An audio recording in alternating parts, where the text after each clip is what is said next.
Alright, Izu DW en direct du mix-up avec Jilla, ma man, qui est de retour, plus ou moins de retour. Il est jamais parti, mais il est retour sur DBFZ, ça faisait longtemps. Bon. Pendant combien de temps, c'est plutôt ça. Ah, c'est surtout ça. Après, jusqu'à quel jeu? De Jusqu'à on va tester. Voilà. C'est juste le dernier rempart pour l'instant. C'est le seul jeu qui peut me plaire en fait. Qui peut te faire revenir définitivement. Ouais, qui peut me faire peur. Alors, là, on est en train de faire un sondage pour le podcast. On a une question de la FGC, française uniquement, des 5 dernières années. Toutes catégories confondues, joueurs, Théo, commentateurs, tout le monde.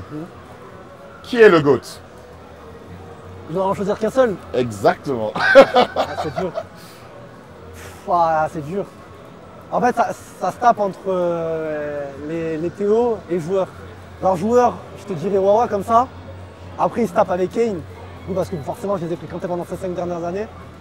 Après, au niveau Théo, commentateur, ça se tape entre Flashno et Reza. Et après, si je devais être tranchant, c'est dur. Ah vas-y, tu sais quoi? Je te dirais Wawa, je pense. Et pourquoi? Parce qu'en gros, c'est le personnage en fait, ce qui l'inspire. En fait, c'est grave le mec humble. Et c'est pas trop le genre de mec, en fait, il y a plein de gens qui veulent toujours sa tête. Ils ont genre Popo, machin chouette et tout, quand il le battait.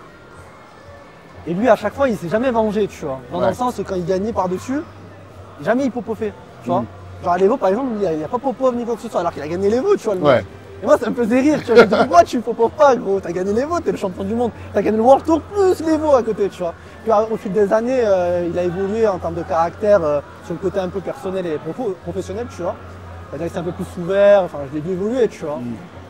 Et de part et d'autre aussi, quoi. Je communique beaucoup avec lui. Un peu sur le côté personnel, ben, c'est un échange, tu vois. Donc, côté humain, il est incroyable, côté joueur, il est incroyable. Et quand tu fusionnes les deux, ben, ça donne en fait ce personnage-là, tu vois. Ça aime beaucoup en fait. C'est un mec inspirant de part et d'autre sur le comportement. Moi, je suis un mec, de base, quand je vois une personne, je veux qu'elle soit inspirante pour moi, tu vois. Et devenir comme elle. C'est pour ça que mon personnage, mon Indo, c'est Ryu, tu vois. Le mec, il est là, il se bat toute sa vie.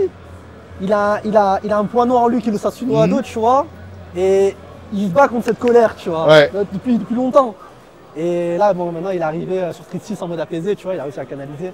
C'est une inspiration, quoi, tu vois. Moi, j'aime trop les mecs inspirants. Pour moi, c'est vraiment ce qu'il y a de plus beau dans la vie, en dehors de la FGC et tout, tu vois. Et puis, non, je dirais Wawa overall. Est-ce qu'on a un message à passer à Wawa? Écoute, t'inquiète, gros, on va venir prendre ta tête. On va venir prendre ta tête parce que les prochains jours, t'inquiète pas, je viendrai devant toi, gros. Je viendrai devant toi, t'as trop assez gagné, faut laisser du peu dedans. Et non, continue comme ça, gros, et puis on est derrière toi quoi qu'il arrive. Et merci d'être à nos côtés pour progresser, tu vois. Alright. Bah, GG à Wawa et merci à toi. Écoute, je te remercie.